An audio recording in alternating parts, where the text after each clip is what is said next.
Hi friends, welcome back to streaming daily. మీ అందరి కోసం లేటెస్ట్ అండ్ బ్యూటిఫుల్ కలెక్షన్స్తో మళ్ళీ మీ ముందుకు వచ్చేసాను.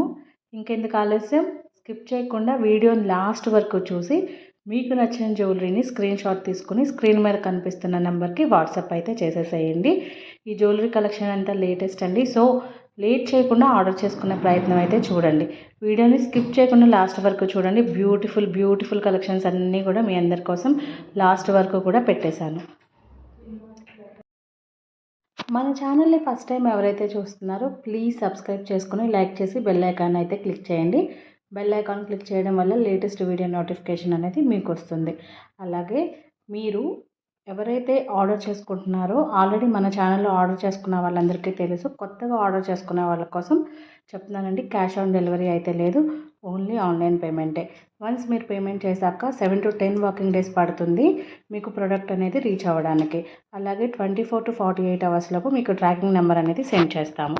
ఈ బ్యూటిఫుల్ జ్యువెలరీ కలెక్షన్ అంతా కూడా చాలా లేటెస్ట్ అండి. ప్రజెంట్ అయితే స్టాక్ అవైలబుల్ ఉంది. సో లేట్ చేయకుండా ఆర్డర్ అయితే చేసేసుకోండి. వీడియోని చూసి వెంటనే ఆర్డర్ చేసుకోవడానికి అయితే ప్రయత్నం చేయండి. తర్వాత ఆర్డర్ చేద్దాంలే అనుకుంటే మీకు అప్పటికి ప్రోడక్ట్ అనేది సేల్ అయిపోవచ్చు, అవైలబుల్ ఉండకపోవచ్చు. సో అందుకనే మళ్ళీ చెప్తున్నానండి, క్యాష్ ఆన్ డెలివరీ లేదు, తొందరగా ఆర్డర్ అయితే చేసేసుకోండి. ఇప్పుడు ఒక చిన్న పిట్ట కథ అయితే చెప్పుకుందామండి. ఒక గ్రామంలో రాజయ్య అనే వ్యాపారి ఉండేవాడు. అతడు బట్టల వ్యాపారము, కట్టెల వ్యాపారము, ఇత్తడి వస్తువుల వ్యాపారము, పుత్తడి వ్యాపారం అంటూ అనేక రకాల వ్యాపారం ఏదో ఒకటి చేసి డబ్బు సంపాదించాలి అని వ్యాపారాలన్నీ చేస్తూ ఉండేవాడు. అలా వ్యాపారాలు చేసి సంపాదించిన డబ్బుని, అంటే అలా డబ్బును ఆర్జిస్తారు కదా, ఆ డబ్బుని భార్య బిడ్డలు ఆరోగ్యం కూడా లక్ష్యం చేయకుండా చాలా లోబి అన్నమాట.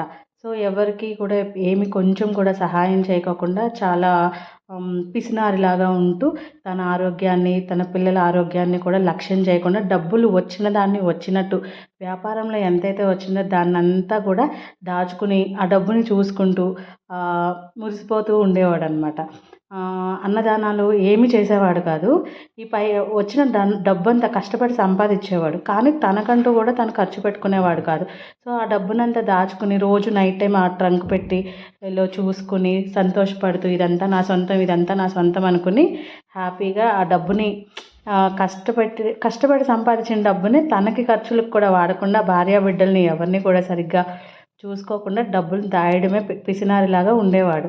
సో తను ఏం చేశాడు, ఇదంతా నా సొంతం కాబట్టి నేను ఎవరికి దాన ధర్మాలు చేయను అనుకుంటూ ప్రతిదినం కూడా ఆ సంపదను చూసుకుంటూ మురిసిపోతూ ఉండేవాడు అనమాట. అందువల్ల ఇరుగు పొరుగు వారు ఏమనేవాళ్ళు, నువ్వు తినక ఇతరులకు పెట్టక భేద సాధ దాన ధర్మాలు చేయక సంపాదించిందంతా ఏమీ చేయకుండా కష్టంలో ఉన్నవారిని ఆదుకోకుండా ఏమీ చేయవు, సో నీకు పుణ్యం అనేది రాదు. నువ్వు కనుక ఎవరికైనా సహాయం చేస్తే నీకు పుణ్యం అనే వస్తుంది, ఆ పుణ్యమే నిన్ను ముందు కాపాడుతుందంటూ అనేవాళ్ళు ఊరి పక్కన వాళ్ళు, ఇంటి పక్కన వాళ్ళు. అయితే వ్యాపారి కదా రాజయ్య మాత్రం కూర్చుని తింటే కొండలైనా కరిగిపోతాయి, ఒకరికి ఇస్తూ పోతే ఉంటే ఆస్తి ఎన్నాళ్ళు నిలుస్తుంది, అందుకే నేను దీన్ని ఎవ్వరికి భద్రంగా ఇవ్వకుండా దాచుకుంటాను అని అనుకునేవాడు. డబ్బు ఎక్కడ దాయాలని ఆలోచించేవాడు. ఊరి చివరికి వెళ్ళాడు. ఒక పెద్ద చెట్టు కింద ఒక గోతి తవ్వాడు అనమాట. ఆ చుట్టుపక్కల ఎవరూ లేని సమయంలో తన ధనాన్నంతా తెచ్చి ఆ గోతిలో దాచి దాని మీద బాగా మట్టి కప్పి గుర్తుగా దాని మీద ఎవరు దాన్ని దగ్గరికి పోకుండా ముళ్ళ కంచెలు వేశాడు. ఆ పరిసర ప్రాంతాల్లో ఎవరూ లేకుండా చూసి రోజు తను దాచిన డబ్బును చూసుకుంటూ ఆనందపడేవాడు అనమాట. ఒకనాడు రాజయ్యకి ఏమైంది, చేస్తున్న పనిని ఒక దొంగ గమనించాడు. అంటే గోతిలో డబ్బులు రోజు చూసుకుని సంతోషపడేవాడు కదా, గోతిలో రాజయ్య దాచిన డబ్బుని ఆ దొంగ చూశాడనమాట. చూసి ఏం చేశాడు, రాజయ్య వెళ్ళిపోగానే ఆ డబ్బుని దొంగిలించేశాడు. యథాతథంగా మళ్ళా ఆ గోతిలో ఉన్న డబ్బు మూటను తీసేసి ఆ గోతిని మట్టితో కప్పేశాడు. సో దాని చుట్టూ మళ్ళీ యథాతథంగా ముళ్ళ కంచెలన్నీ కప్పేశాడు. తర్వాత రోజు రాజయ్య మళ్ళీ వెళ్ళి గోతి తవ్వాడు. గోతిలో డబ్బు లేదు. అతనికి డబ్బు పోయిందని తెలియగానే గాబరా పడిపోయాడు. దుఃఖం పొంగుకొచ్చేసింది. నెత్తి నోరు బాదుకుంటూ, గుండెలు బాదుకుంటూ తాను దాచిన ధనాన్ని తలుచుకుంటూ బిగ్గరగా ఏడవడం ప్రారంభించాడు. ఆ ఏడుపు విన్న ఇరుగు పొరుగు వాళ్ళు వచ్చి విషయం తెలుసుకుని, నీలాంటి పిసిని కొట్టేవాడికి ఇదే సరైన శిక్ష, ధనాన్ని అనుభవించిన చోట ఒక పెద్ద బండరాయి పెట్టి రోజు దాన్ని చూసుకుంటూ మురిసిపో అని ఏసడించుకుంటూ వెళ్ళిపోయారు. ఇలాంటి అనుభవాలను బట్టి పిసినారితనం పనికిరాదు, లోబి 4 విధాల చేటు అని పెద్దలు చెప్పారు. పెద్దలు చెప్పిన మంచి మాటను విన్నవారికి జీవిత నిత్య కళ్యాణం పచ్చతోరణంలా ఉంటుంది. ఇలాంటి ఒక మంచి కథని నెమరు వేసుకున్నందుకు నాకు చాలా ఆనందంగా ఉంది.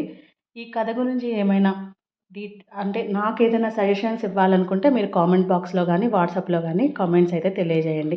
నిన్న ఒక సిస్టర్ నాకు మెసేజ్ పెట్టారు, ఈ జ్యువెలరీ గురించి డీటెయిల్స్ మొత్తం ఎక్స్ప్లెయిన్ చేయండి అని. తప్పకుండా సిస్టర్, నెక్స్ట్ వీడియోలో మీరు చెప్పినట్టు జ్యువెలరీ గురించి డిస్క్రిప్షన్లో తప్పకుండా మెసేజెస్ అయితే పెడతాను. ఆర్ అదర్వైజ్ నేనే ఎక్స్ప్లెయిన్ అయితే ఇవ్వడానికి ప్రయత్నం అయితే చేస్తాను. ఓకే ఫ్రెండ్స్, మీరైతే ఈ జ్యువెలరీని మొత్తం చూశారు కదా. మీకు నచ్చిన దాన్ని ఆర్డర్ చేసుకోండి. ఆర్డర్ చేసుకునే ప్రాసెస్ మీ అందరికీ తెలుసు, చాలా చాలా ఈజీ. అలాగే క్యాష్ ఆన్ డెలివరీ అయితే లేదు. మీకు నచ్చిన దాన్ని స్క్రీన్ షాట్ తీసుకుని వాట్సాప్ అయితే చేయండి. దాని అవైలబిలిటీ ఎన్ని రోజుల్లో డెలివరీ అవుతుంది అనేది డీటెయిల్స్ మొత్తం మీకు క్లియర్గా ఎక్స్ప్లెయిన్ అయితే చేస్తాను. ఓకే అండి, ఈ వీడియో చూసేశారు కాబట్టి మళ్ళీ ఇంకొక కొత్త వీడియోతో మీ అందరికీ కలుస్తాను. అంతవరకు బాయ్ మరి. Thank you for watching.